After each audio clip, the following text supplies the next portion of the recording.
Hello, good morning, everybody, and welcome to Cars and Coffee with Kenny Brown Performance.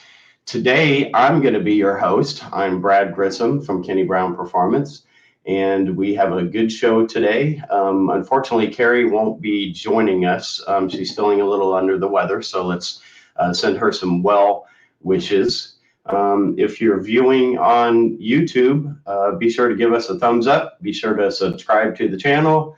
Be sure to hit the bell for notifications. If you're viewing today on Facebook, please be sure to give us a like, give us a heart-shaped wrench.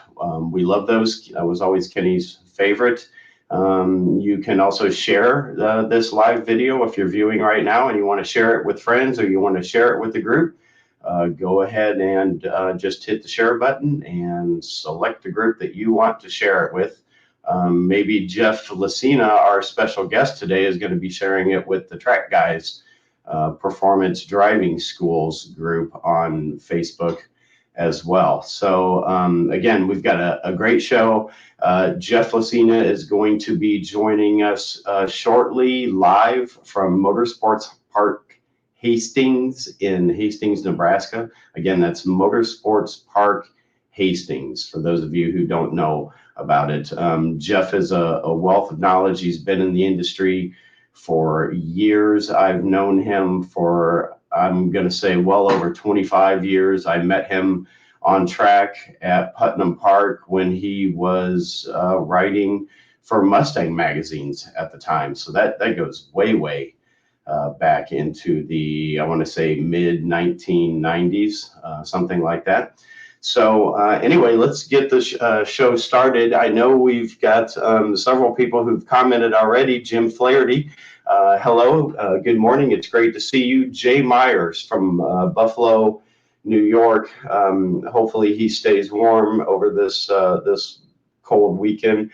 Calvin Goring is joining us from Connecticut. We have Fred Fancher, who's joining us from Louisville, Kentucky. Joe Johnson, I saw you Wednesday night during the Speed Therapy Academy alumni meeting, and good morning to you. He's in Humble, Texas, the great state of Texas, and it looks like we've got several others who've joined us as well. So normally I do Brad's internet finds, and I did find one thing that I wanted to share this morning, and then we'll get into Jeff because today's show may run a little bit long, so we want to go ahead and get started with our special guest. But real quick, I found something that I thought was rather wild and interesting.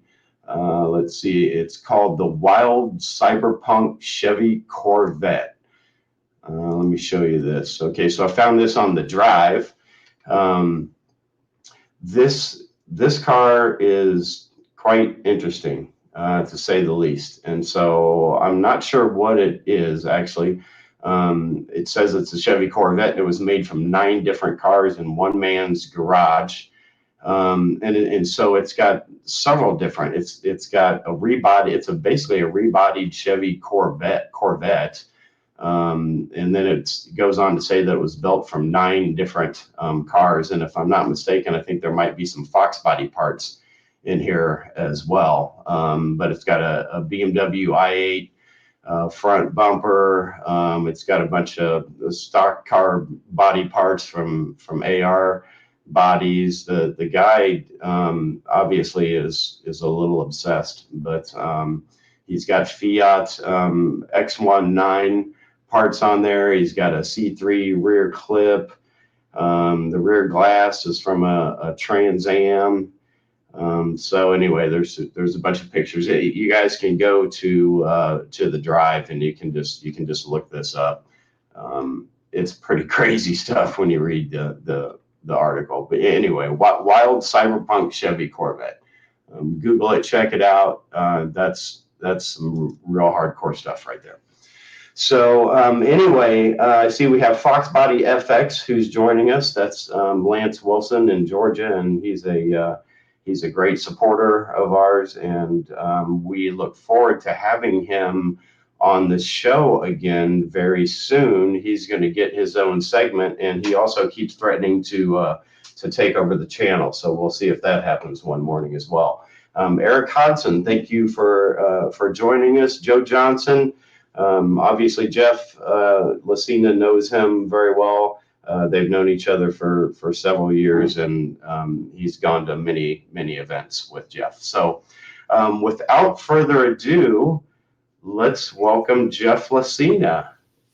Jeff, how you doing this morning? Hey, it's a beautiful day here in South Central Nebraska. Let me tell you, we've got multiple degrees today. Yesterday, when you and I were talking, we only had 2 of the degrees. Now we got 25 of the degrees, so it's a beautiful day. Yeah, well, thanks for joining us today. I really appreciate it. For those of you who don't know, Jeff was our roving reporter from the PRI show. We had him on, I believe, the first or second Saturday in December. He joined us live from the PRI show, took us through a few of the booths. We got to talk to a few of the exhibitors that were there, and that was, I believe that was the longest Cars and Coffee show that we've ever done. And we probably, next year, we're going to do PRI again. We're going to do it different. Hopefully I'll be live with Jeff from the show, and we can do multiple cameras, multiple booths, and we'll just make it a complete free-for-all, and we'll get the audience involved beforehand so you can tell us what booths you want us to go to. Oh, so mayhem at PRI. Brad and Jeff mayhem at PRI. We need shirts. We need shirts for that, dude. So yeah. Speaking of which, does Motorsports Park Hastings have T-shirts? I guess. Yeah, we've got an apparel source right on our website, and not to make fun of you, Brad, but you haven't been here to the track, so it's Motorsport Park Hastings. I know it's a lot to say, but we're worth the tongue twister to make it all happen. But really, you can see it's about MPH, right? Yeah. So MPH is MPH. Our website is racemph.com. And if you go over to the left side of the page, you'll see apparel, and that'll take you to a place where you get some spiffy hats and shirts. And I think we got a track decal on there. I'm in one of my jobs as general manager here at the facility is maintaining all of our website, our social media, all of those things. So now that I've got our schedule hammered out, I'll be updating our website, getting some new content on there, obviously getting our 2023 schedule built. But then also updating some apparel. We've had some requests for some different style hats and some shirts and whatnot. So racemph.com. Okay, cool. So that's how we get a hold of Jeff, or we learn more information about the track and the apparel. But so the reason why I asked about apparel is because today's giveaway is going to be a Motorsport Park Hastings T-shirt. Sweet. So, we're thinking of, we're not going to do a trivia question. So, today what we're going to do is we want you to type into the chat, I love MPH. So type into the chat, I love MPH, and we will collect the number of viewers who decided to actually do that to win the T-shirt. And then we will pick a number between 1 and whatever, however many people comment, and that'll be a random draw. Jeff will pick the number, and that person will win a free MPH T-shirt. So anyway, that'll be fun. Very cool. Start chatting now. Jeff, so I've known you forever. A lot of the people who are viewing today, have known you probably forever as well. But, give us a little bit of background about yourself. So you started as a contributor for various Mustang magazines, and I say various because it was at least more than one. You went on to be the marketing manager for ProCharger Superchargers, pretty big company. They were near you. They're in Kansas, I think, and you're the founder and owner of Track Guys Performance Driving Schools, who we've done many, many events with all across the Midwest and the Eastern U.S. And so now you are the general manager for Motorsport Park Hastings in Hastings, Nebraska. So tell us about your background. Give us some bio.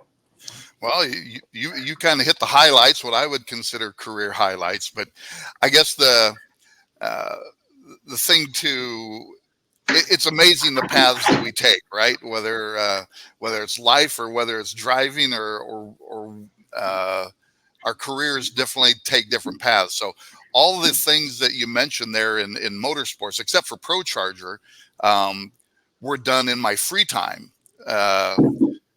I had full-time jobs. I started working in marketing and advertising firms right out of college. And actually, my very first track event was 1987 at Road America. When I was living in Minneapolis at that time, and I got hooked up with a bunch of guys that said, "Come on, we're going down to Wisconsin to this racetrack." Oh, okay. And a slippery slope there we went. So the Northwood Shelby guys up there in Wisconsin, they're the ones responsible for the decadence that's now become my career of managing a racetrack. So I drove my first track event at Road America. Nothing like starting at the deep end.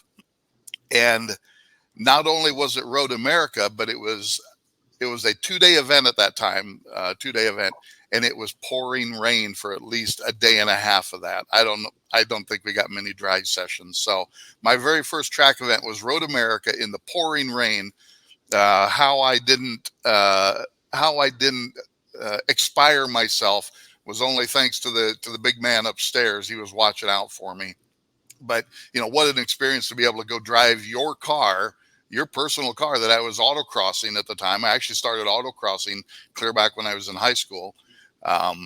But then, to be able to drive your car on a professional racetrack. So that then got me exploring the options of doing additional driving. But my writing career actually started while I was still in college. My very first article that was published was in November of 1984 in Super Ford magazine, back when it was published on John Paradise's kitchen table in Paradise Falls, New York. I believe was where the magazine was out of at that time. But that was my very first article, was in 1984 as a college kid.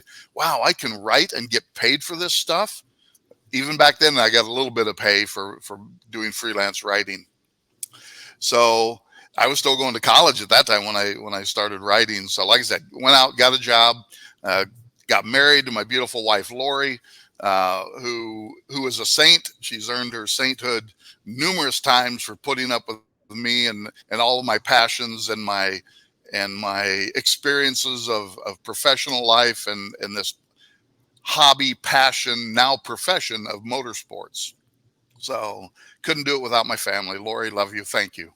But from a driving standpoint, like I said, I had full-time jobs when I started Track Guys Performance Driving Events. And actually, even before I started my school, I did the feasibility study for what would then become Mid-America Motorsports, or Mid-America Motorplex, the track that was built just south of Council Bluffs, Iowa. And I got to know those guys because I had made numerous trips to Omaha to talk with these two crazy Mustang guys that were at Project Industries back in the day, named Ken Brown and Paul Brown. So Kenny Brown and Project Industries, which then later became Kenny Brown, he was building his SCCA winning Mustangs. Actually was at Brainerd, Minnesota when Celine was still running those Mustangs, and got to see those Mustangs on track. And then a bunch of my Minnesota guys, when I moved back to Iowa, we'd made a trip out to Omaha and visited Project Industries. And I believe that was the first time I'd met Paul Brown, was there at the shop. Of course, met Kenny because I think he was at Brainerd weekend that we were up there, or that we went to the Trans Am SCCA endurance racing. So actually Kenny was the one that connected me into, I heard there's this racetrack that's looking at being built down in southwestern Iowa. So I actually did a feasibility study for the owner of the track, or the guy that was building that track, and a feasibility study. And we can talk about that more, about what it takes to build a racetrack. But, basically, can this area support a racetrack? And so I did a lot of the legwork for that and presented him, I think, with about a 10 or 15 page report on the number of sports car clubs in the region, the different clubs, the BMW, the Porsche, the Audis, all the different driving groups. And keep in mind, this was in early 2000, when the internets didn't have near the wealth of information that they do now. So a lot of it was phone calling and connecting and newsletters. You remember newsletters? Those were those things that were printed on paper. So as that track was getting built, I had been doing a bunch of instructing. I actually started my instructing career in about 1997. I had been going down, I was living in Des Moines at the time, and the closest racetrack to us at that time, hey, there's Craig Sculla from Northwood Shelby right there. Hey, Craig. Just overlooking at the comments. Topeka was the closest track. So I got to going down there and instructing with the Kansas City Porsche Club, the Kansas City BMW Club. There was an Audi group that was running. So I was making the trip from Des Moines to Topeka probably 5 times, 6 times a summer, because it was a quick 4-hour drive from Des Moines down to Topeka. So that's where I really got my instructor wings under me, was instructing for all those groups. And then I got tangled up with a group called, at that time, I think Bobby Rahal was still involved, but it was Track Time. Yep. And I believe that's probably where I first met Brad.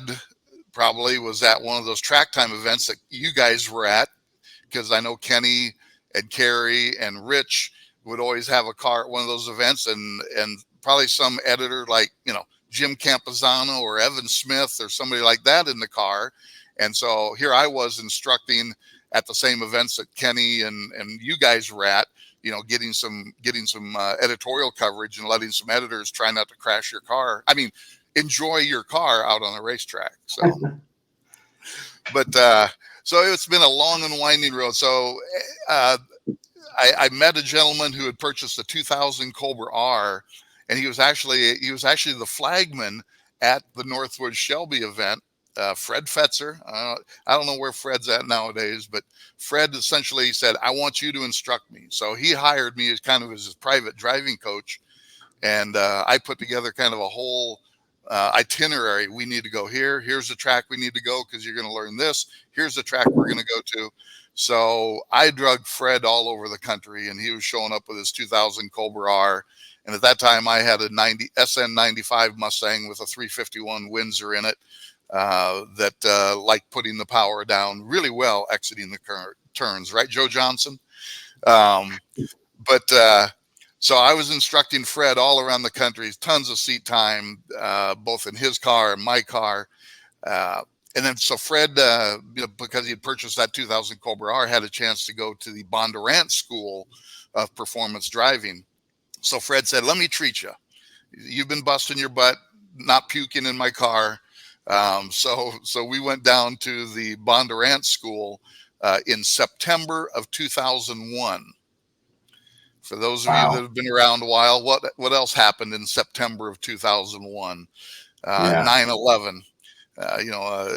In history, we all find these events that delineate a passage of time, and none of us will forget where we were at on 2011 or on 9/11. And so, Bondurant's calling us. Are you guys still coming? Are you still coming? Because at that time, the airports all got shut down. So I believe we flew into Phoenix about the second day that the airports were back open. So as I'm going through all the hassle of flying back then after 9/11, I got to thinking, here I'm going to this professional school. I'd read about Bondurant, I'd read all the articles. At that time, you didn't see many videos because there weren't that many videos out there. But I told myself, if I can sit in a Bondurant school as a student and predict everything that we're going to talk about next and how we're going to progress as drivers, I'm going to start my own driving school. Because people have been kind of, you know, prodding me to start my own driving school. So we get down there and go through the school, and sure enough, I was able to sit there as a student. You know, even as an instructor, I always tried to put myself in a student role, because that's how you continue to learn and grow. So I sat there and I go, all right, now we're going to talk about vision. All right, next thing we're going to talk about is vision. What are you looking at when you're on the track? Okay, got that. Now we're going to talk about weight transfer. Now we're going to talk about car rotation or heel toe. So basically, I didn't have their script, but I got their gist, their train of thought. So that was the start of Track Guys Performance Driving Schools. That winter, I wrote kind of my business proposal, my business prospectus, my procedures, how I wanted to do it.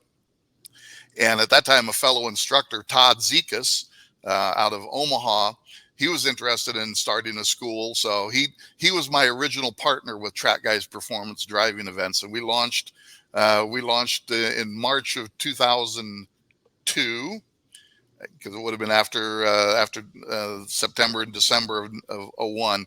And then we actually put on the first driving school at MAM, at Mid-America Motorplex.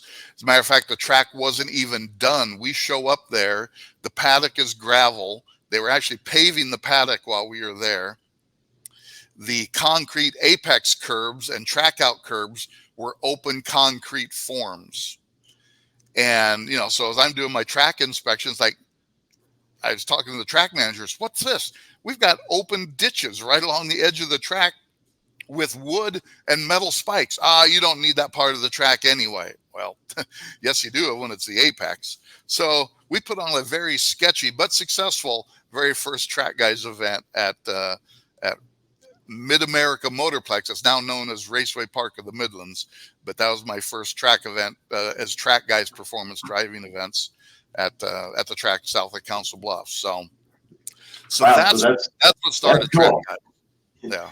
Yeah, Joe Johnson left a comment. Jeff and I chased each other at Mid-America Raceway many a time. So yeah, I believe that was the Mustang Club of Iowa. We were doing events over there. You know, I was doing the education. I was a member of the Mustang Club of Central Iowa, so they would rent the track. I would do the driving school for them. But yeah, Joe Johnson, when he had his red 2000 Cobra R, I was in my SN95, and Gene Borton out of St. Louis had built an AI or AIX Mustang, and that thing was an animal. I think it had it had so many different suspension components and systems under it, but that car was an animal. I get some great photos of the three of us nose to tail going through some of the turns. So yeah, Joe, that was a good time down there at chasing you around, man. So again, everybody, don't forget about the today's giveaway. So we are giving away a race or an MPH T-shirt. I'll call it Race MPH now. We'll call it something new. Motorsport Park Hastings T-shirt. All you have to do is comment "I love MPH," and we will pick a winner toward the end of the show. We've got several people that have also joined us and left some comments. Charles Phil Jolly, thanks for joining us today. We've got Steve Smith joining us. We've got Jack Siebert Jr. We also have Eric Hodson. Let's see. We've got Randy Cotton. Randy Cotton's one of our students. He's a big supporter here. And I just see Jeff Jacobucci. Yeah, Craig Scala as well. I think you know him. You mentioned him earlier. Jeff Jacobucci, I see that he made it home safe from Daytona, and the weather was great while you were here, Jeff. So good for you. I saw some pictures of you doing tech out at the track, and I thought that was cool. You've obviously got the coolest job in the paddock, or the most fun, I guess, at times. Anyway, so thank you everyone for joining us. Again, if you're just tuning in, I'm Brad Grissom from Kenny Brown Performance. We've got Jeff Lacina, General Manager at Motorsport Park Hastings with us.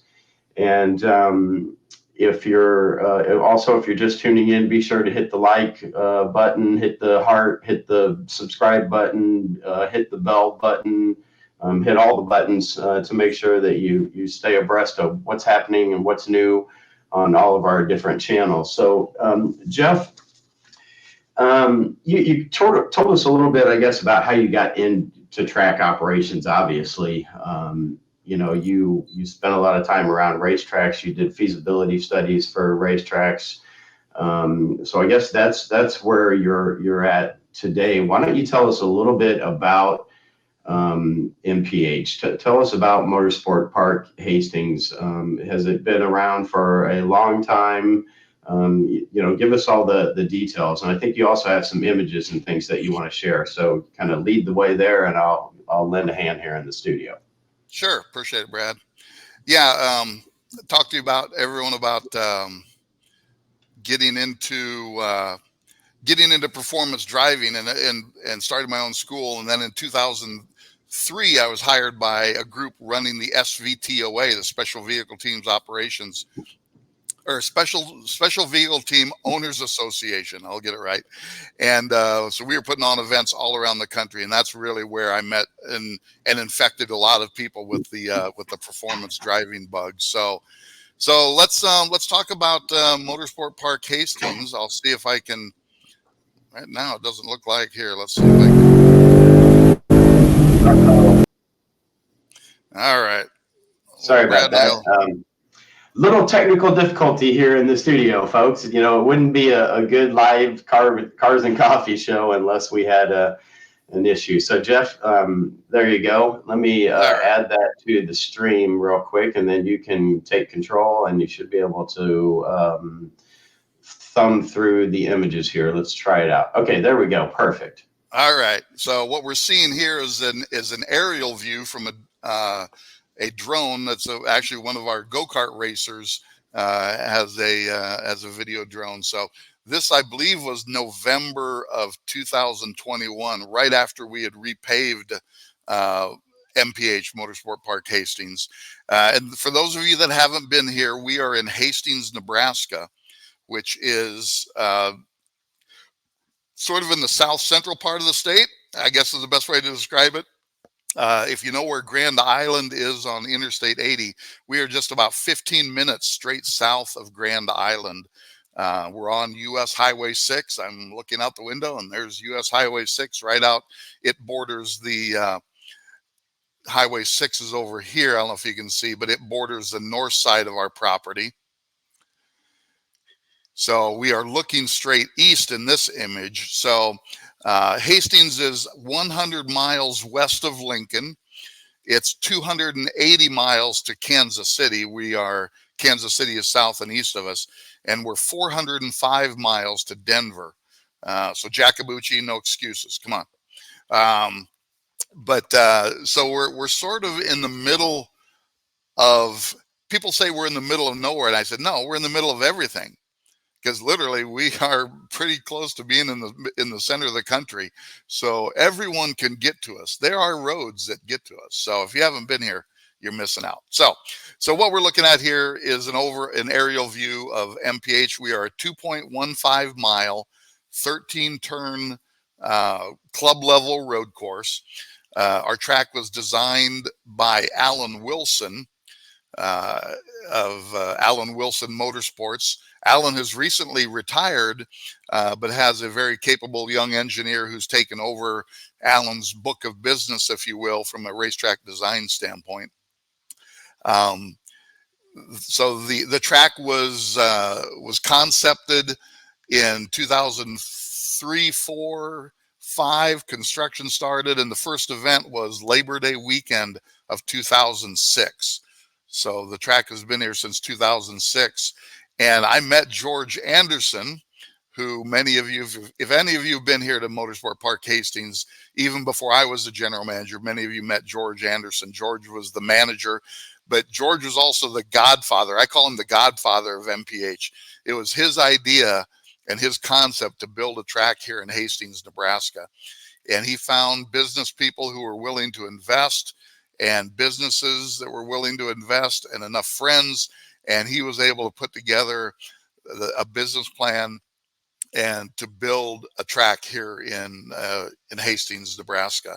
So hats off to George the Godfather Anderson for having the vision here. So, but there's a lot that goes into building a racetrack, and we can talk about that in depth more. I know that's some of the stuff later coming on. But what we're looking at here, we're looking straight east. Also, what's unique here at Hastings is here's our paddock area.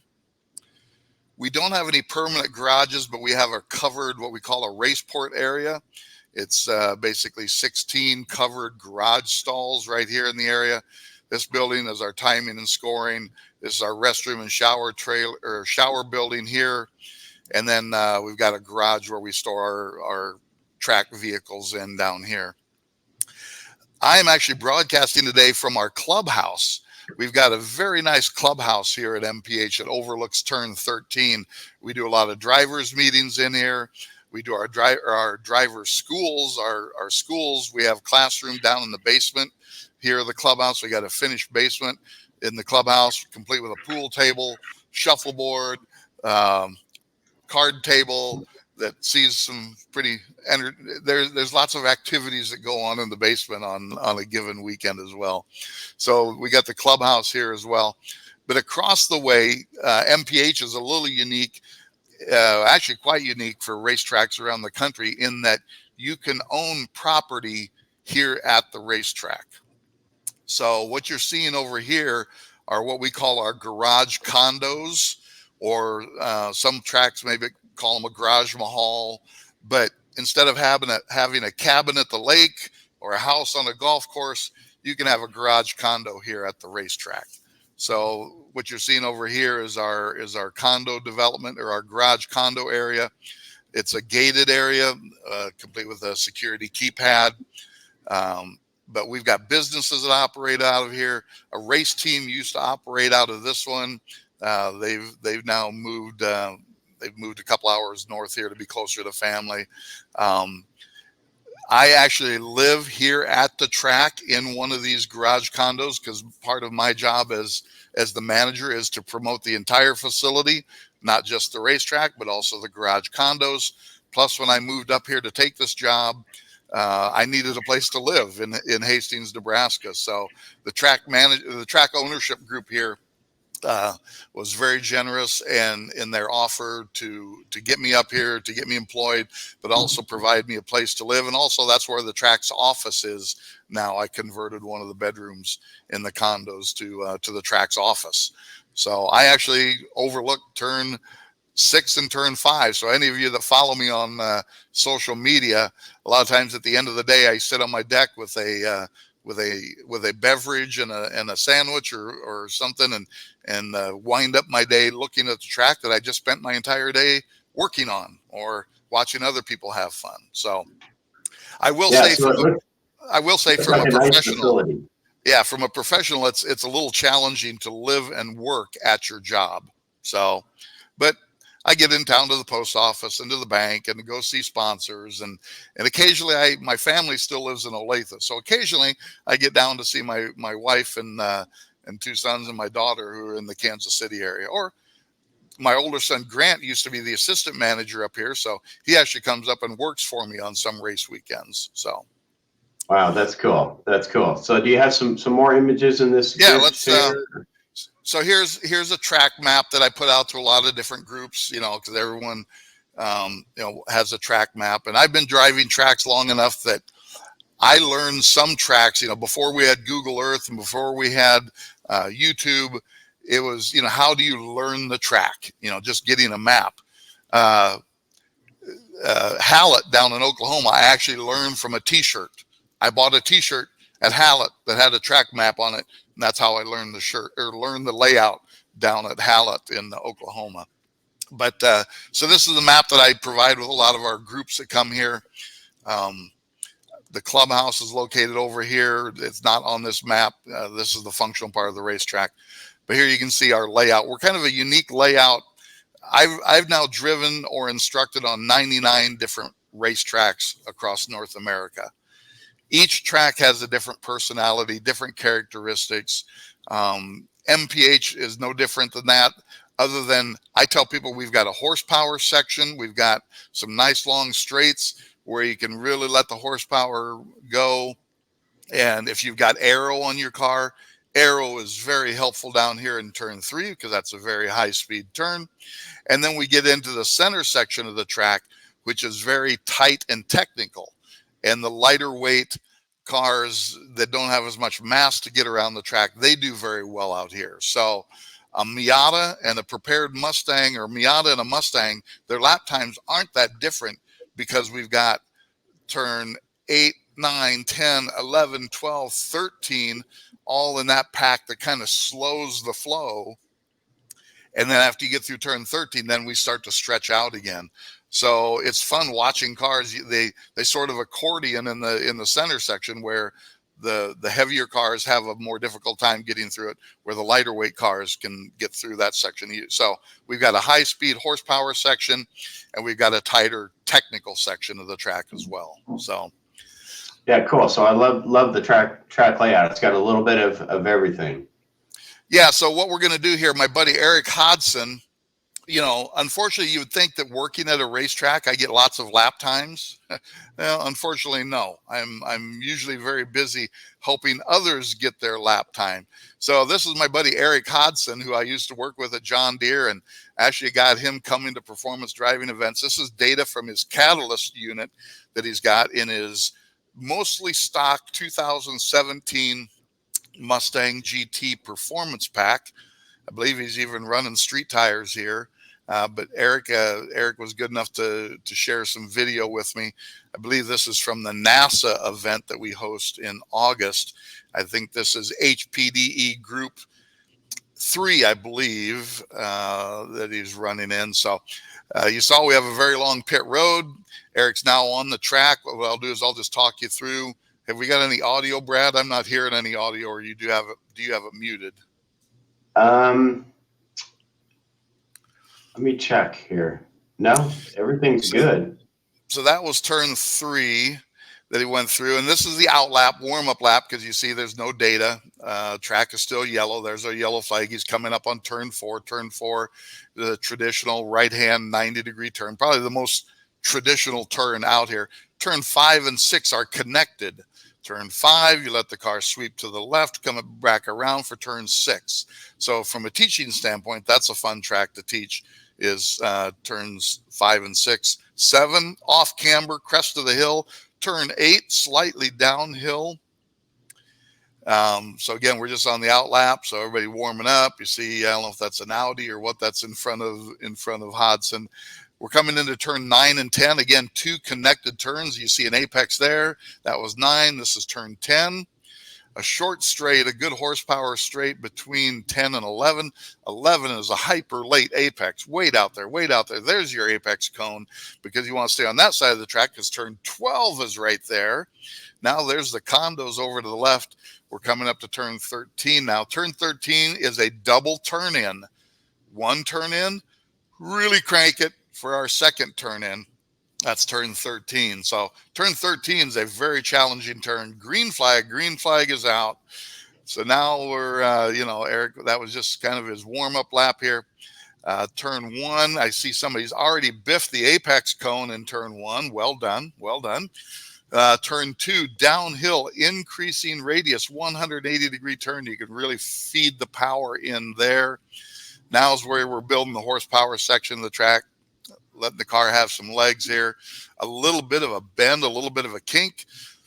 Tap on the brakes, get the car turned, set, get up on that apex curbing.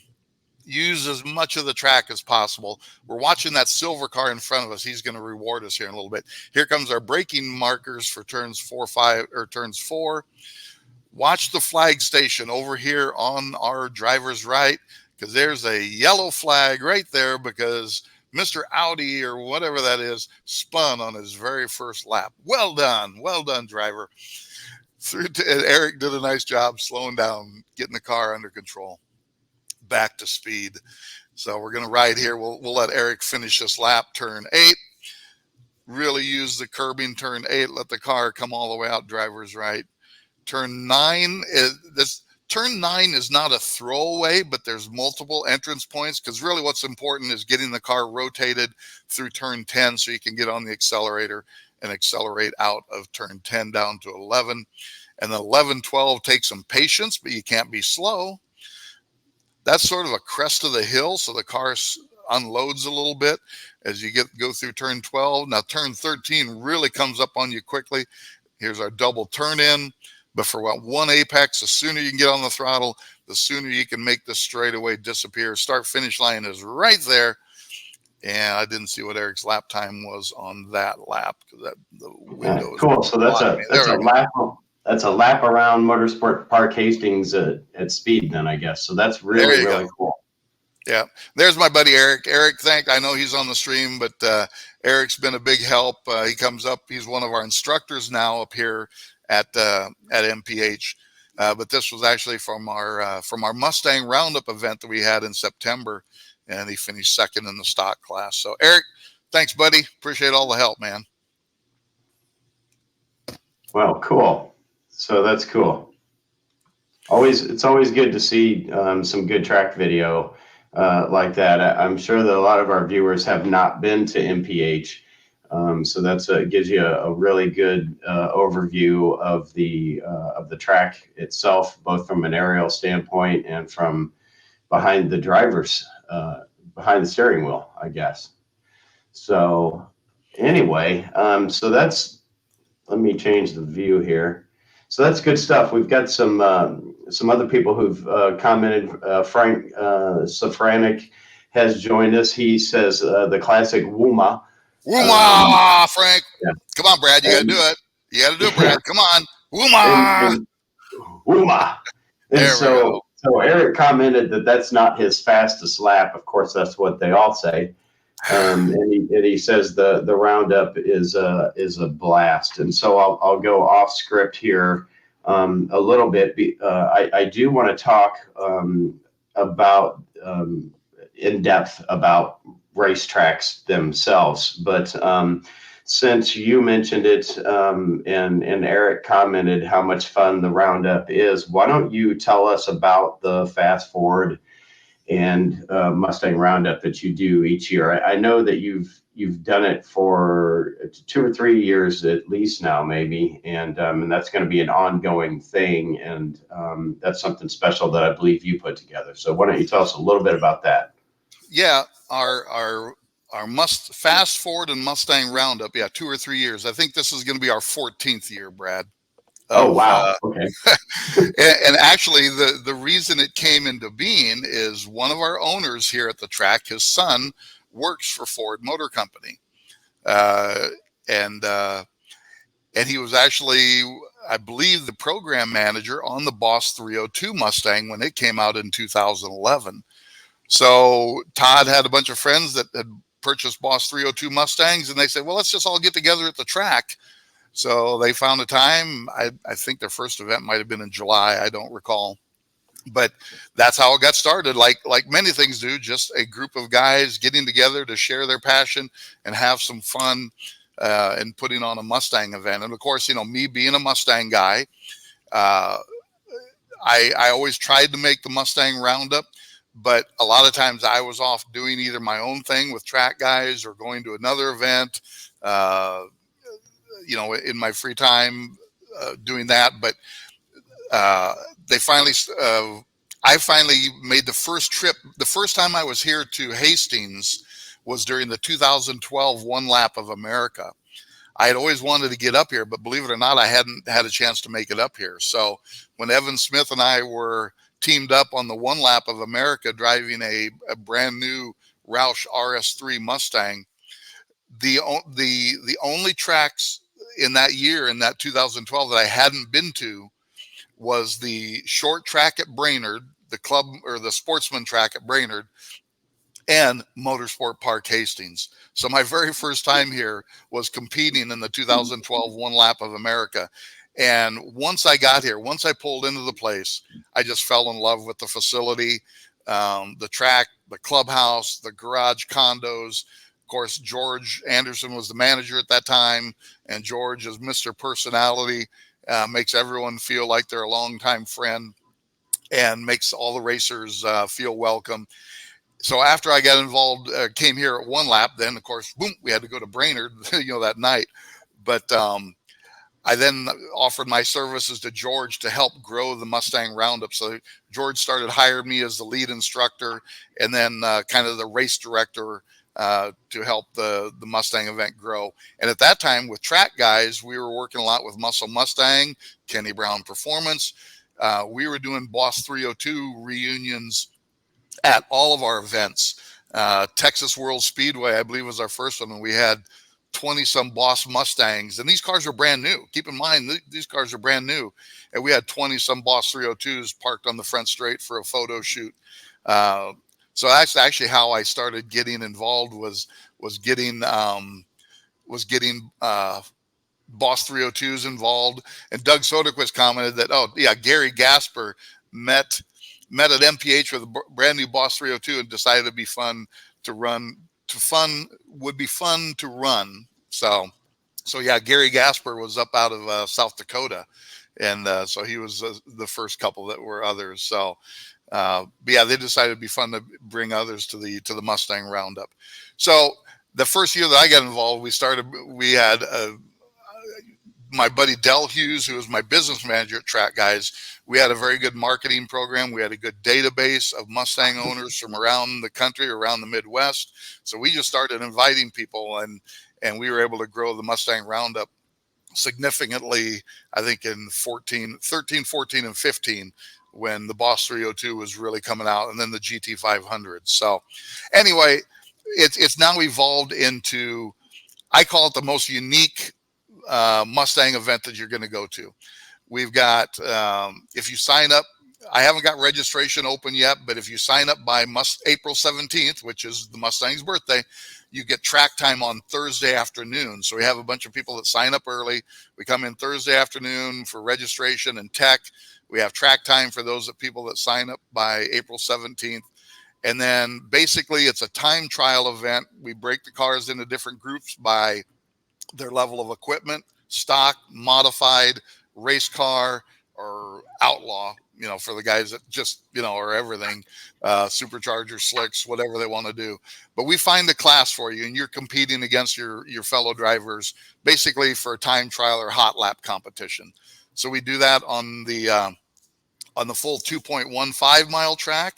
We also have a configuration here that turns the track into a 1 mile track. We have an additional turn that we call Flamingo turn, and it turns it into a 1 mile configuration.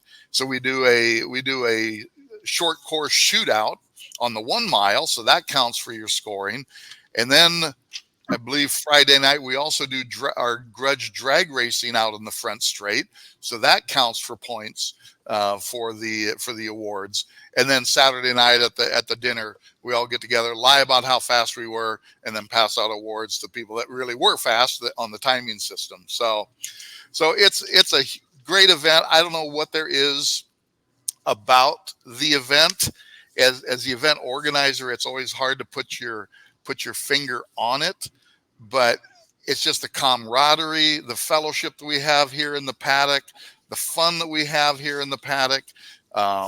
We've got garage condos that can be rented. We've got a whole family, the Dury family. I don't know if the Durys are on, but they come up out of Nebraska, or out of Missouri. They rent a condo over there. I had an instructor party in my deck last year, so it's a good time. So it is September. Let me pull up my date here. I don't have my sheet in front of me with that information, but it's in September this year. It's always in September. September 14, 15, 16, and 17. September 14, 15, 16, 17. And so is that information is on the website as well, I'm assuming? It will be. Okay. The website again is racemph.com. But we also use Motorsport Reg as our online registration event. So if you're on Motorsport Reg, you can search Motorsport Park Hastings, and you'll find all of our events there. But I will have it posted, and when I'm working on a save the date flyer to get out on email, so people that have been at the event before we'll get the schedule and know when we're going to be having it. But yeah, Motorsport Reg is what we use for our registration events. So I see I just you shared posted the link to the website as well, so everyone should be able to see that, whether you're viewing on YouTube or whether you're viewing on Facebook. And on Facebook, we are on the Kenny Brown Performance Facebook page, but we're also on the Speed Therapy Society Facebook page. So remember, if you're commenting from the Speed Therapy Society Facebook page, you have to provide special permission to Facebook before we can see your name when you do leave a comment. And don't forget about our free t-shirt giveaway, which is coming up. We'll do that here toward the end of the broadcast. We've got a few more questions for Jeff. I want to remind you, if you're viewing on Facebook, please give us a like or a heart-shaped wrench. If you're on YouTube, please give us a thumbs up and subscribe to the channel and click the bell for notifications. So again, today's t-shirt giveaway, you have to leave a comment, I love MPH. Again, that's I love MPH.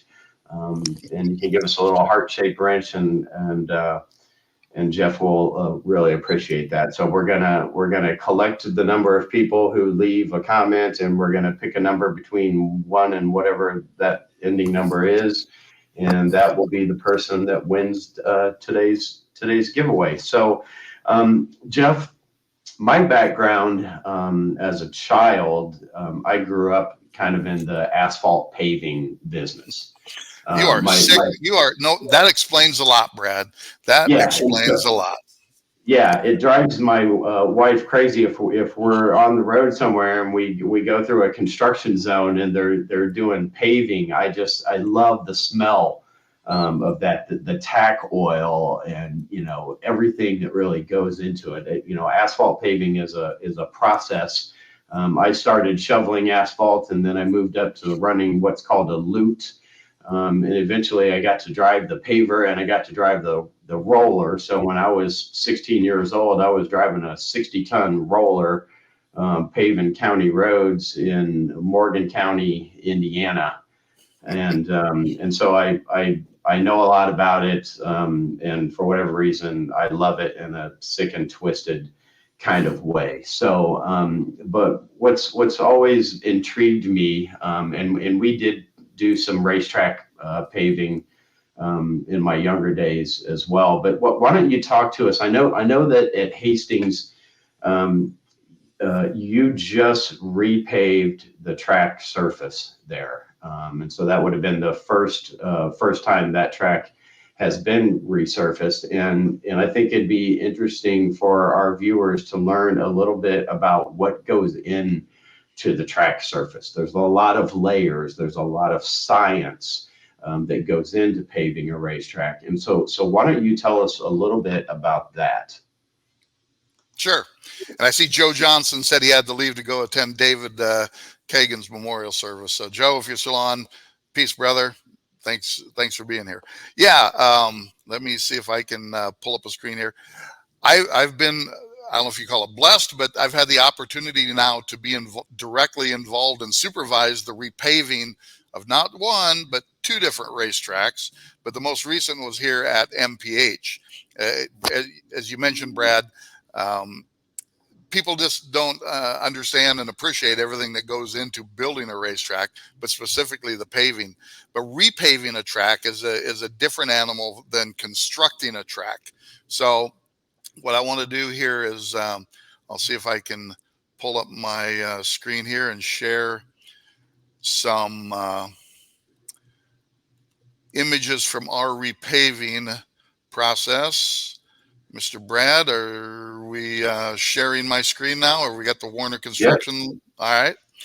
Yes, So as Brad mentioned, the track, or as I mentioned, the track was originally built in 2006.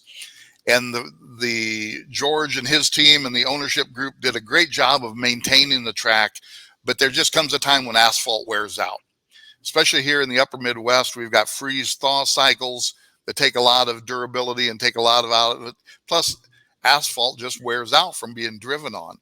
And so when I came up here in July of 2021, I started here in July of 21, the owners had already made the commitment to repave the track.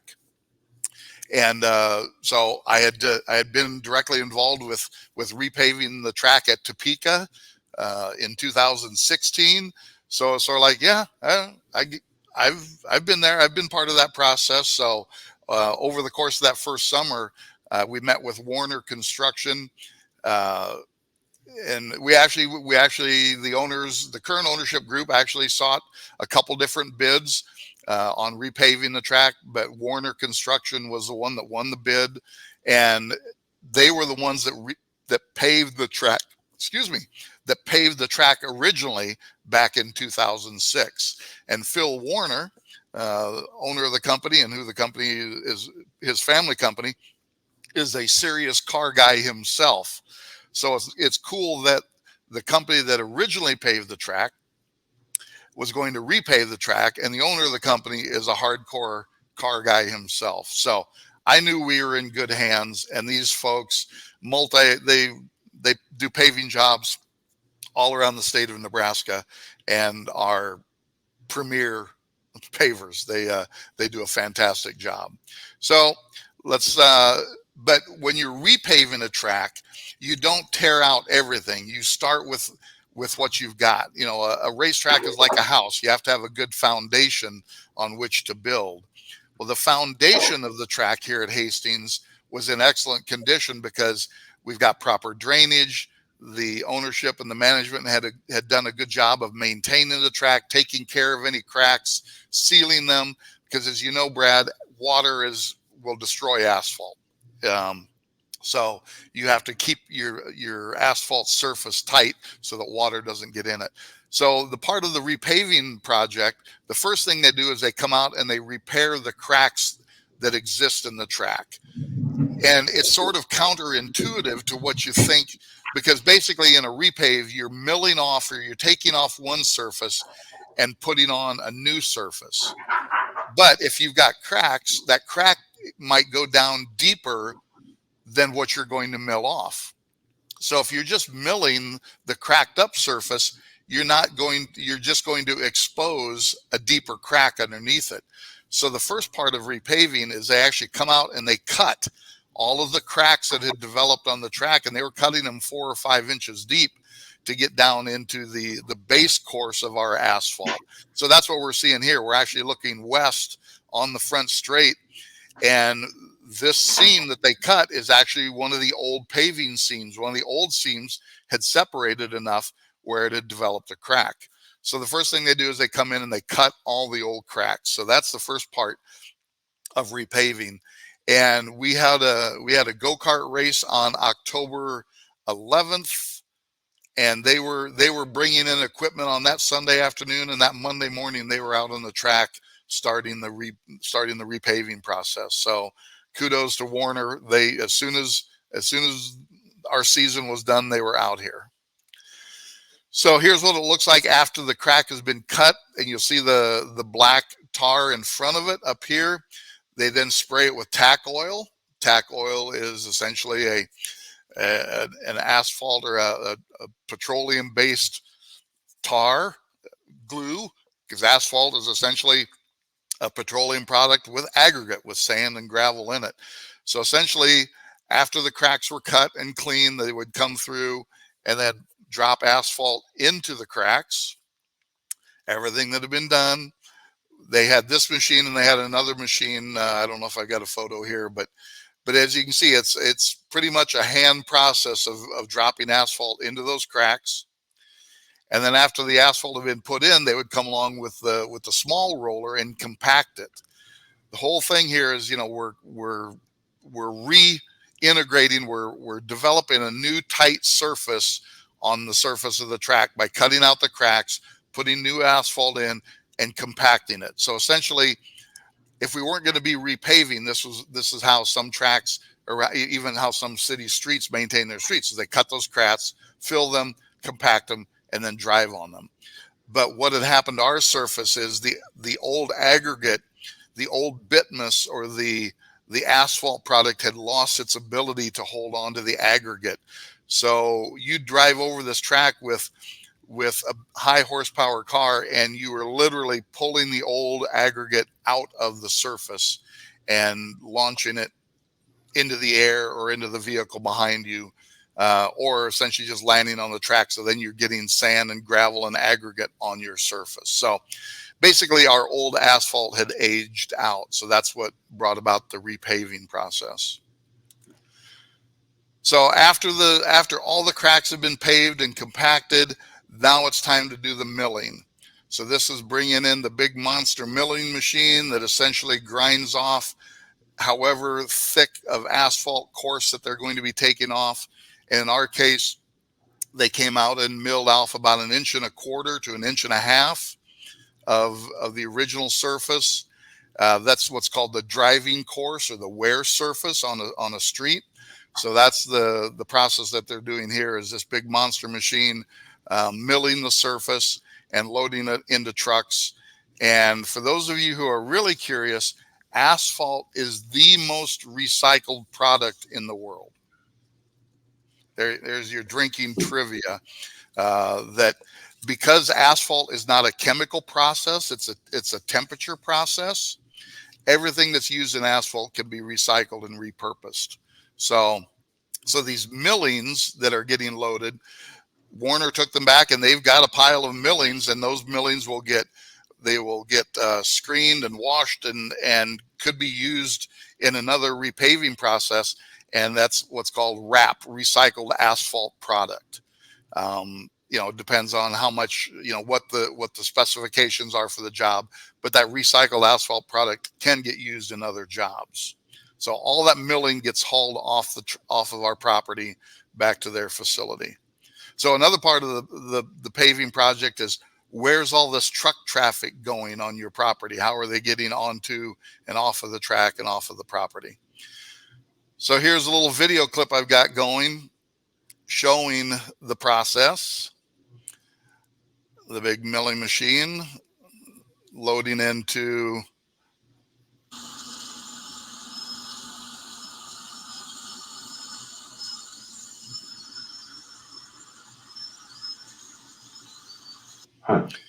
Sorry if that blew everybody's ears out if you're listening on headphones, but we got the audio to work. So there's the process of milling.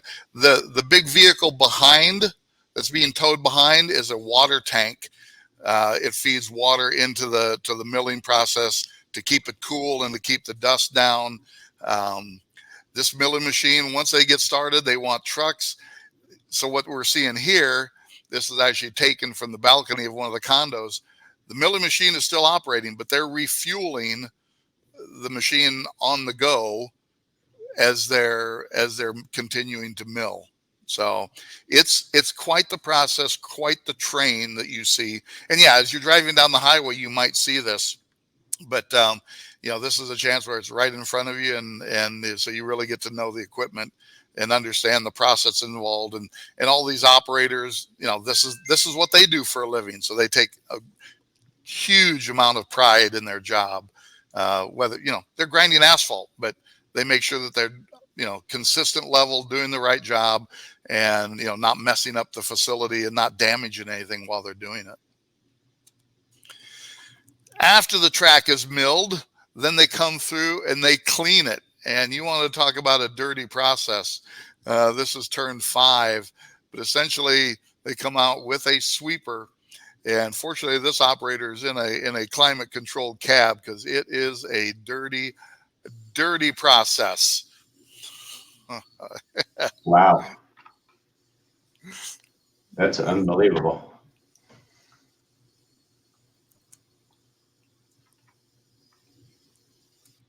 I'm going to go back a photo. You'll see a bunch of dirt pile up along the edge of the track. Here's another thing that I learned down when I repaved the track at Topeka. Over time, the grass along the edge of the track builds up, just like your yard builds up thatch. Over time, you notice where your grass might have been below your driveway or your sidewalk. Now it's taller than your sidewalk or your driveway. Same thing happens on the track. All the aggregate, all the rubber, all the broken car parts and motorcycle parts and go-kart parts end up along the edge of the track. Well, water is the worst thing you can have on asphalt. So essentially, the track was lower than the ground surrounding it. So as part of the repaving process, they actually came in with a grader and bladed off the edge, moved all this dirt off the edge of the track, so that when we put the new asphalt on, the asphalt is now taller than the edge of the track. So that means water won't stand on the asphalt. And there's our grading process right there. The water won't stand or pond on the asphalt. It will run off the track. So that is what, preserves the life of the asphalt. Also prevents you from having to drive through puddles while you're driving on the track, because you want the water to get off the asphalt as quickly and as efficiently as possible. So they actually came out and graded along the edge of the track. So we've done our patch, we've done our crack repairs, we've done our milling process, we've done our cleaning, we've done our blading. Dun, dun, dun. Now it's time to put on the new asphalt. So what kind of machine is this, Brad? How do you pronounce that? Well, it's just a paver. It's a paver. It's a Vogele. It's a Vogele. Actually, I think from Germany. Warner Construction purchased a brand new paver just for doing, well, not just for doing our track. They purchased a brand new paver, and this was the paver's first job, was doing our track. We had reps from the factory. We had reps from Germany. We had reps from North America. We had the dealer. It was an entire fleet of people coming down to set up this very expensive and very high-tech piece of equipment. This was its first paving job. So you'll see a lot of people standing around. We're not actually actively paving. This is the day getting the paver actually set up to kind of do its first paving, because there's so many adjustments that they have to do. And again, these guys are professionals. This is what they do for a living. I'm an equipment geek. I love technology. I love equipment. I just stand back and go, golly, would you look at that? I mean, it's just amazing, the amount of technology that's now available to pavers. Probably a little more sophisticated than what you ran, huh, Brad? Yeah, just a bit. Just a bit. But so here they're getting the screed set up. Asphalt comes in up front here, goes into the machine, and it gets brought back to the screed, augered off across the screed. What's cool about it, our track was originally paved in 3 different paving passes. Well, what that meant is there were basically 2 seams around the track. There's a seam from one paving pass joins the next. Well, the new equipment is capable of paving in a wider pass. So the old track was paved in 3 passes. This repaving, we were able to accomplish in 2 passes. So that saves us time. The same amount of material is going down, but the big savings is time. And now I've only got 1 seam on the track, and that's in the center where the 2 paving passes come together. So that will pay dividends as this surface ages, because now I've only got 1 seam to worry about, the 2 parts of the pavement that pull apart from each other. But I'll show you some other things that they did to ensure the paving integrity of their operation. So we were able to repave in just 2 passes. So now we are paving. You can see up here our semis bringing the hot mix, bringing the asphalt material out, just choosing the asphalt that we're going to put down on the surface. I mentioned Phil Warner, owner of Warner Construction. He had me drive around town and look at different streets that they had paved, because there were different mixes of asphalt, and they actually did a core for us. They kind of created their own recipe Phil had in mind for what he wanted to do here for the surface. So this is very similar to street pavement, but we used a heavier polymer or a heavier additive to it, amendment to the asphalt mix, to add some flexibility to it, but also, to tighten up the surface, because we are a racetrack. We're not a street, we don't have to worry about winter traction like they do on a street. We don't operate in the winter. So we can be a little tighter, a little smoother surface than a street in town. So this is, I believe they're paving coming through turn 5. I shot close to 1,300 images of the repaving process. So lots of, so what Warner would do is they would dump the asphalt onto the track. This big yellow machine is a transfer machine that picks the asphalt up off the track.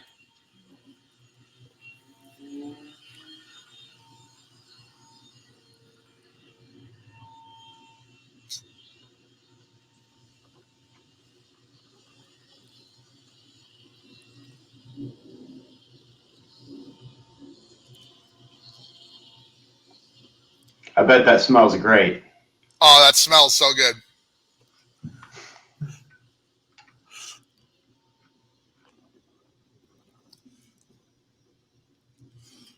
And there's your roller. There's Brad. There's young Brad back there running that roller. Yeah. Oh, look. Hey, a red Mustang off at turn 4. Imagine that. No, so that kind of gives you an idea. And you notice that they were going very slowly. When they're doing streets, they're dealing with road closures and traffic, and everybody's under a deadline. Well, the only deadline we were facing here was Mother Nature, because we're mid-October here at the track, and but they still wanted to do it. The slower the paving machine works, the better job it does of laying down the asphalt. The screed does a better job of spreading it out. So they can adjust their speed according to the job, but these guys are professional. They took a huge amount of pride in the job that they were doing here on the track, because this asphalt's going to be here for the next 12, 15, 16 years. So it's something they take pride in. So Brad, did that bring back lots of memories? Yeah, it did. And it's interesting to see, and for other folks to kind of see the process here. But yeah, it brings back a ton of memories. And in that last image, you had a really nice picture of the curbing there. I guess when they were repaving it, did they leave the curbs in that were already existing on the track? Yeah, here's the thing about curbs. The track is asphalt, the curbs are concrete. So the curbs are added later after the track is put down. So basically, when they removed 1.5 inches of material, they had to come back with 1.5 inches of material so that the new track surface lined up with the curbs. So essentially, that's our grade, or that's our elevation of the track surface. So you can see here, that they've got the asphalt right up to the base of the curbs. And as this roller comes along, he will roll that edge right down to it. So so basically the elevation, people are saying, well, add some banking, add some elevation, add some this to it. The curbs dictate the surface of the track. The only way you can change the actual elevation of the track is you would have to, add additional asphalt. And then if it's in an area where the curb comes across it, you'd have to tear that concrete curbing out and repave it or relay it so that it comes up to the surface of the track. Because obviously you don't want the curbing being too high above the track, because then it holds water. You don't want to be too low below the edge of the track, because then water will set on your curbing and get down into the seam between it. So you want the surface of the track to be even with the surface of the curbing. So you notice there that they paved right up to it, and as this roller comes through, he'll put his roller right there and drive right along the edge. They did a great job of bringing the asphalt right up to our curbing. So we did not change any of the curbing. It's all the same curbing that it was there before the repaving. Well, so I guess it's nice to know that the curbing outlasts the asphalt. Oh yeah, because people aren't driving on it as much, especially if it's an apex curbing. People aren't getting their apexes. Come on. and so the curbing that you use, I guess, is a more traditional type of curbing. What you would see. I know you go to a lot of different racetracks, and so that looks and I'm sure feels like the curbing that I'm used to. But you see a lot of racetracks now that are putting in gator strips, and they're putting things that are even worse on the tail end of the gator strips that effectively will cut your tire down. Is that something that you see more limited to a course where they would run IMSA or something like that, as opposed to your traditional club type course? Yeah, curbing is dictated by the by the sanctioning level that the track is trying to attain. There's many different levels of racetracks around the country, and if you're hosting professional sanctioning bodies, some of those have very specific standards of the surface or the facility at which they'll race. So I really look at it, there's different types of racetracks. You got your professional. Well, let's start at the bottom. You've got your private tracks. These are just private driving club tracks that don't host any race events. So there's several of these being built around where there's just member tracks that people come out and just do time trials or just drive their car on. There's a lot of these membership level tracks. And then the next level up is what's called a club level track. And that's where we're at. Our track was designed to be both a members track, but also designed to be able to host different driving clubs, NASA, Porsche, SCCA, these different sanctioning bodies that that come around and rent the racetracks and hold their racing events on. And then you get to the professional level of track. These are the tracks that hold the professional race series: IndyCar, IMSA, NASCAR. I'm going to leave it at that. So those are, you're talking about your Watkins Glens, your Road Americas, your Laguna Secas. Those are your professional level tracks. Also, those tend to be your big spectator tracks. So those are the events where they've got, lots of spectators attending those events, where your club level track doesn't have as many spectators. And then you get to your FIA approved tracks. And Brad, what does FIA stand for? Quiz time. Quiz time. Oh, Brad might not be there. Still with me, Brad? Yeah, I Okay, am there you here. go. I'm sorry. Let me change our views here a little bit. Yeah. So yeah, Fed- I'll have to look it up so I can read it to oh, pronounce it correctly. Federation International de Automobile, basically the global sanctioning body for racetracks and safety equipment. You'll see FIA or SFI on some safety equipment, but essentially FIA is the global sanctioning of racetrack designs, and any globally hosted race series has to go on an FIA approved or sanctioned racetrack. Quiz time again. How many different grades of FIA track sanctioning do you think exist? Oh, I don't know, maybe 10. Very close. There's grade 1, there's grade 1T, there's grade 2, there's Oh, grade 3, there's grade 3E, there's grade 4, there's grade 5, there's grade 6A, and grade 6R. When these okay. guys come up with tracks, or uh, approval levels, they do it well. So that's what you expect on an international level.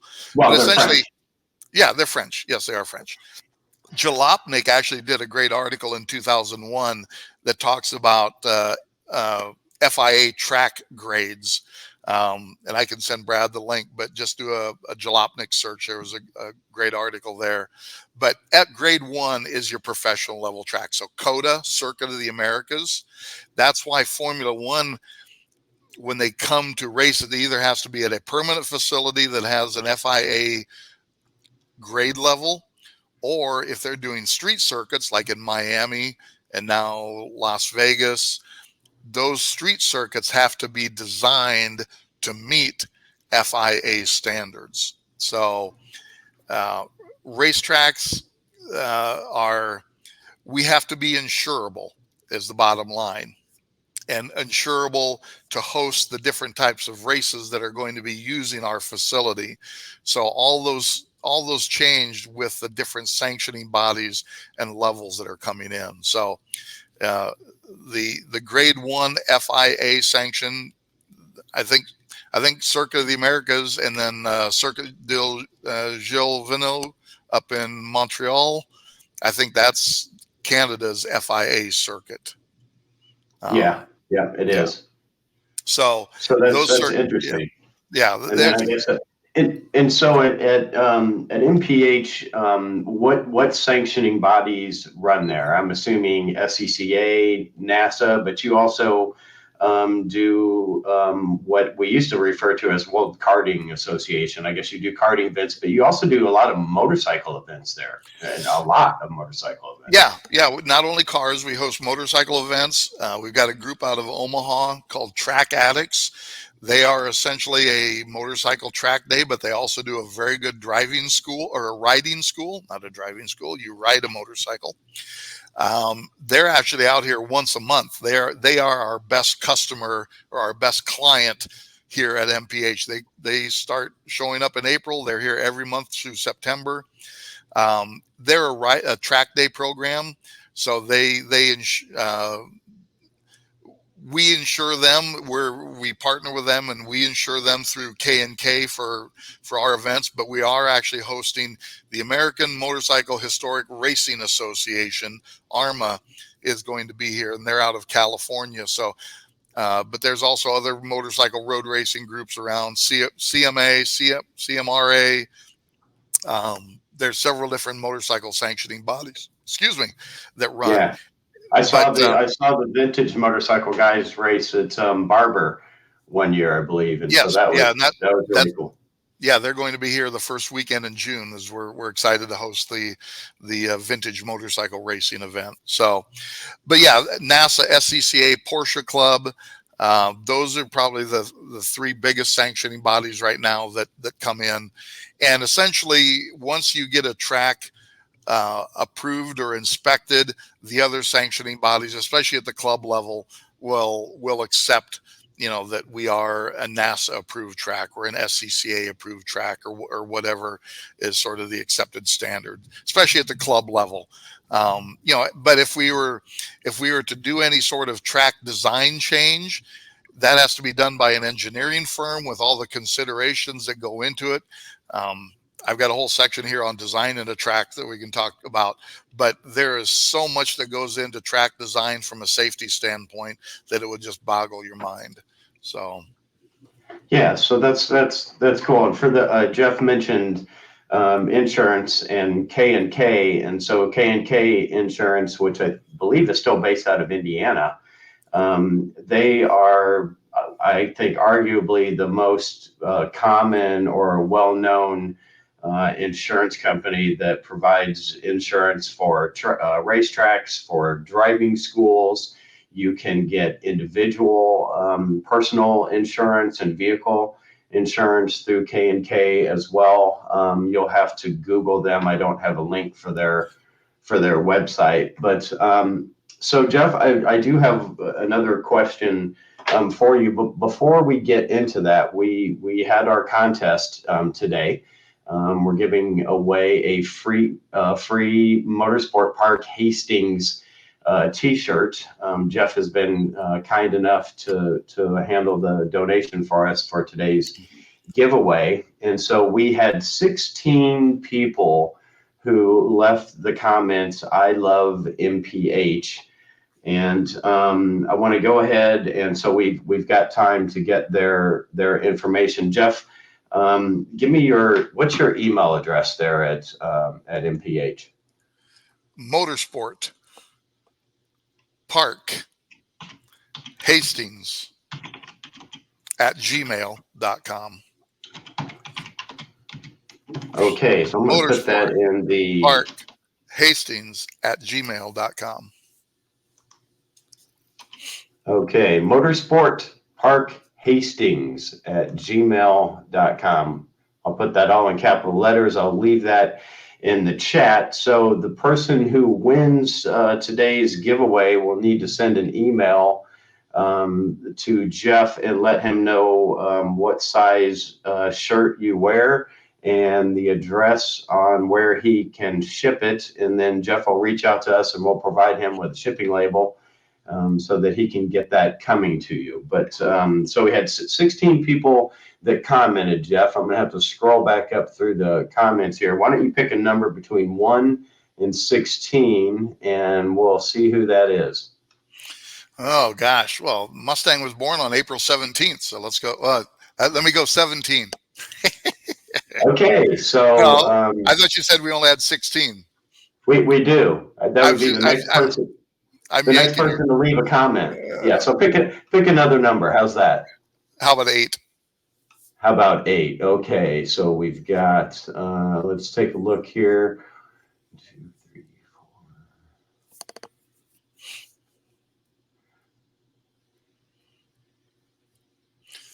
4. Okay, I think you might know this person. His name is Randy Cotton. Randy. Randall. His motorsport, when he signs, it's always Randall. So congrats, Randy. Whoop, whoop. Okay. So, Randy, you probably know how to get a hold of Jeff already. You probably have his personal email address and his cell phone number. But, if not, be sure to send an email to Jeff at Motorsport Park Hastings at gmail.com. Okay, so we touched a little bit on, we talked a lot about repaving. We talked a little bit about the type of curbing that you have there. We've learned all about the racetrack itself. We've kind of got a pretty good idea from you what it takes to build a new racetrack, because you've done that at this point. I have not built a track. Let me tell you, there's a whole much more to building a track, but repaving a track, how's that? Yeah, and so. Well, one thing that a lot of people don't understand. Well, first off, there's a lot of new technology that's coming out for racetracks, and I know at the PRI show, one of the things that we saw were basically electronic flaggers, or what could be electronic flag stations using lights, and so I thought that was pretty cool that people were starting to go electronic in terms of flags. So that's useful if you have a full course yellow or you had a full course red. I don't think that would work very well if you wanted to black flag an individual driver, unless you used a black light, which doesn't make much sense unless you painted your car a special color and you're racing at night. No, what they do on those digital flag boards is they put a white border around it. And then put the car number. You can put the systems are, yes, getting very sophisticated. You can actually do a white border around black and then put the car number in the middle of it. So that's how some of those systems actually black flag. So yeah, racetracks are like a lot of businesses. We're having a hard time, labor is always a challenge, right? Getting labor to show up to build stuff, to work the counter, but to work a racetrack, to go out and stand at a corner and flag. So the digital flagging systems or track control systems, every year at the PRI show, there's something new to learn that technology. A lot of it, some of it's GPS based, but what's really cool now is some of the systems that integrate the digital flag boards at the track and then a GPS receiver that goes in your car with a color display on it. So, as you know, we know where our track layout is. So if turn 3 goes yellow, the system knows the geographic constraints of turn 3. So Brad, as you go whipping up to turn 3, as you enter that geo-fenced area of turn 3, your display in the car will go yellow as you're going through that area. As you leave that area, the yellow goes out, you're back to green. So that's how sophisticated some of these systems are, even for just club level tracks. But some of the sanctioning bodies like Champ Car, and I don't know if Lemons uses that, but some of the endurance racing series are going to those in-car displays so that there's there's another backup, right, of getting information to the driver. Drivers, we tend to get transfixed on our environment, and our vision gets really focused on what's in front of us. Flags get to be secondary. So now when you're putting a display in the car to denote what the track condition is, especially a yellow, right? Passing under yellow is an offense during a race, right? You're not supposed to pass under yellow. Well, now if you've got a display in the car, there's no excuse that you did not see that yellow flag when you've got a device in your car that goes yellow when you enter a yellow area. So, well, what if you're colorblind? Is that a valid excuse? If you're colorblind, we need to talk about your racing license there, Mr. Grissom. Okay. Last thing, and we've kind of touched around this a little bit, but all across the country, and it seems more common with drag strips, but across the country, you see racetracks closing down. We saw that with Atlanta. They lost a world-class facility there, an HRA facility. We've seen that with Chicago. We've seen lots of seemingly big tracks close down. We've seen a lot of the smaller regional tracks kind of go away. It's maybe more so a trend today than not, and we hope that Motorsport Park Hastings is around forever. But why don't you tell us a little bit about the business model and the business of running a racetrack? And I'd say Audubon and Joliet is an example of a racetrack that upon its initiation, the groundwork for that track was always a seemingly different business model than what we've seen with traditional road courses. And it sounds like MPH is headed that direction too. So why don't you tell us, talk about the business of running a racetrack and what the modern day business model is. How many hours do we have? Well, we'll try to keep it down since we're running long already. We're an hour and a half in, and we know that this will probably be the longest episode we've ever had. But in 10 minutes or less, give us the lay of the land. Well, it all gets down to a business plan, right? Many racetracks originally came out of a passion or a desire or a hobby to do something. Well, unfortunately, in today's climate with insurance, property values, everything that goes into owning a motorsports facility, you've got to have a business plan. And that business plan really needs to dictate not only the track itself, but also how that track is operated, what's acceptable, what is not acceptable. Because if you're opening a racetrack to lose money, that's not a sustainable business model. The old joke in motorsports is how do you make a small fortune in motorsports? You start with a large fortune. Well, that's not sustainable unless you're Roger Penske or someone like that that's got additional resources to that. So, when we are very blessed here at MPH that we've got an ownership group that the track sold back in 2019. The original ownership group just wasn't able to. It was time to make a change, and so the new ownership group was a group of 4 of the original investors in the track, plus a new investor that was actually bidding against the other group. But when the bidding was over, they invited in the other bidder. So I've got 5 owners here at the track that are all very engaged in the track. As I mentioned, 4 of those partners were some of the original investors in the track. But above that, they're all very successful businessmen on their own right. So they own a racetrack in Hastings, Nebraska, not just for fun, but as a business. And kudos to them for number one, buying the track back and then putting together a business model that is sustainable, is growable, and now is essentially my job to put that business model into play, but then also bringing some of my experiences to the table as well. So um, we have very good meetings every week, business meetings, event meetings, just kind of what needs to be done next, what's going on, what's, there's so much that goes in behind the scenes. But the success of any business, but especially a racetrack, gets down to a sustainable business model. And that has to be based on your location. How many days are you able to have events on your facility? I'm looking out at the track now, and it's still covered by 8 inches of snow. Turn 13, I can't even see because it's under snow. So I've got a season. I've got this much of a calendar that's available.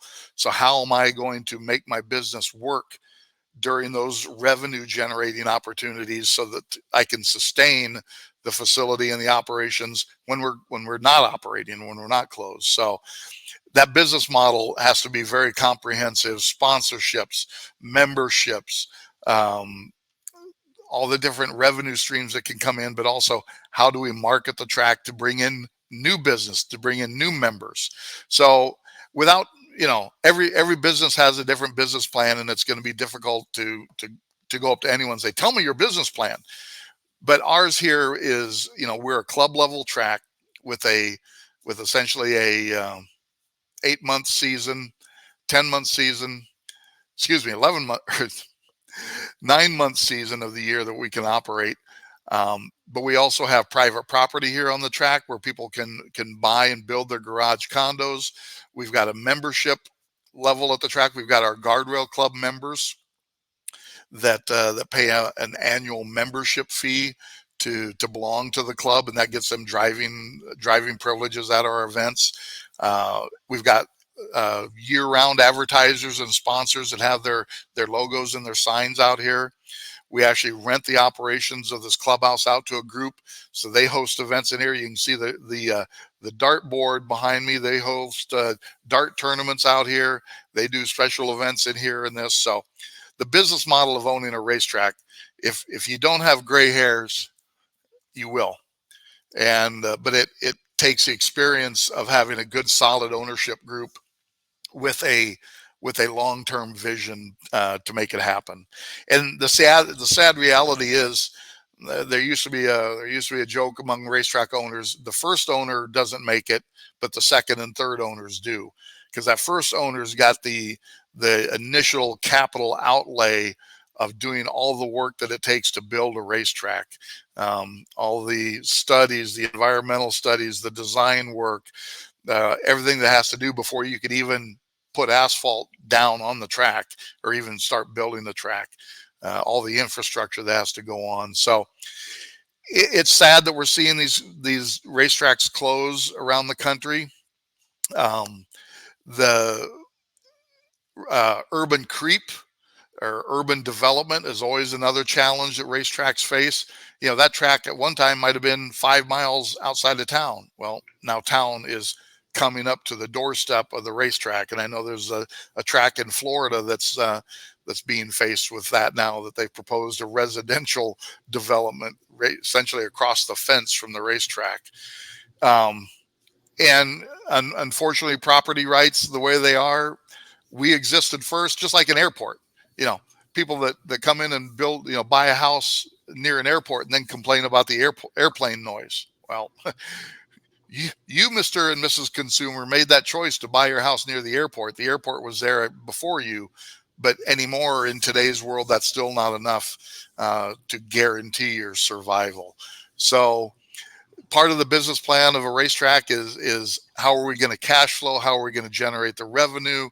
But also, where are we going to build it? So we've got long-term sustainability. Are we in an area that is going to get developed by urban creep or industrial creep? But we can't be too far out in the country, because now we don't have access to the services that we need as a racetrack: water, sewer, all those things, add to the infrastructure costs. So just like buying a house, right? Location, location, location. But then you're putting a business on it. So what's the business model that's going to sustain our facility at our location and our operating expenses that we have here at the track.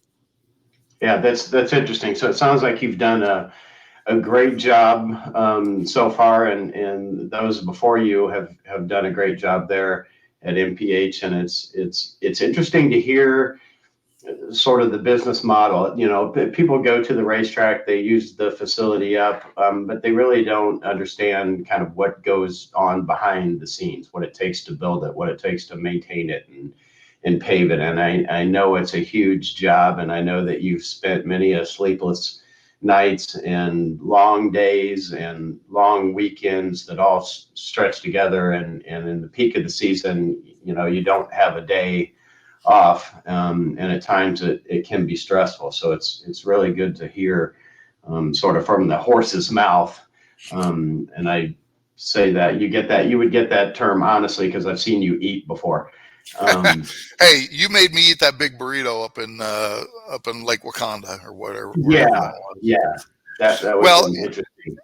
as drivers, we take our racetracks for granted. I'm guilty of it too. You know, when I was a student, when I was an instructor, you show up at a racetrack. Gosh, this electrical outlet isn't working. That's kind of dirty over there, man. There's water standing on the track there. We all take it for granted and poo-poo it. Go work at a racetrack. Go work at a racetrack. Get a job as a corner worker, maintenance, whatever. Support our local racetracks. If we want the sport to grow and continue, the facilities have to be there before we can even bring people there, and then we got to get younger people involved in doing that.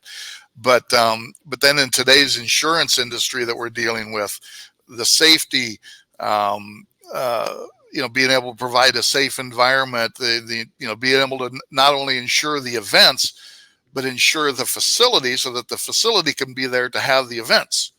You know, so there's so much that goes on behind the scene when you roll through that gate that, like you said, most people really don't have any clue of. So, find your track manager next time you go to a track, or the ownership group. Get on their website, send them notes, or get to understand their business, and you'll appreciate kind of where they're coming from. Every track's got different rules and regulations. Well, they're there for a reason. It's to preserve our facility, or it's not safe. Guys, I hate paperwork. And if there's an incident or an accident, there's paperwork, there's insurance, there's lawyers. I see all those invoices that come in just from a simple workman's comp claim. That's the next 3 months of paperwork, that goes on behind, something like that. So be thankful that we've got these facilities, that we've got these owners and ownership groups around the country who have a passion for, basically a playground or a competition place for people to come and enjoy their car, their motorcycle, their go-karts, whatever it might be. And also bring their families. Our guardrail club is basically a big family. We've got families that come up and do picnics right in the paddock or on one of our picnic tables, on our lunch breaks. So it's a great environment. You mentioned, Brad, there are lots of hours. I made the mistake of tracking my hours in August of this year, and it's not pretty. The number of hours that you spend, preparing, doing the business of operating a racetrack. So I appreciate. I've made some great friends around the country. And Craig Scala is signing off here. So Craig, kudos to you folks for Northwoods for infecting me with the racetrack bug at that very first event. Well, great. That's great, Jeff, and I really appreciate all of your insight. I appreciate some of the great stories. I hope everybody enjoyed today's show and got some worthwhile value and some knowledge out of it.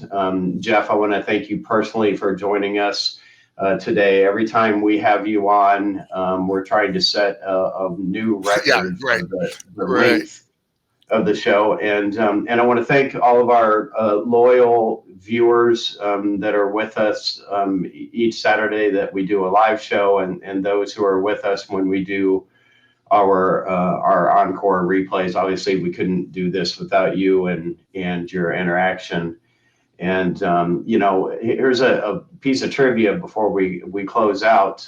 When Kenny wanted to get into racing, he became a corner worker, and that was his first experience in getting into racing and at a racetrack. And many of us have been corner workers over the year and volunteered our time for SCCA or for the local track, and that's a great experience. Everyone should do it once. It gives you a whole new appreciation for those corner workers as well. So again, Jeff, I want to thank you for a great show.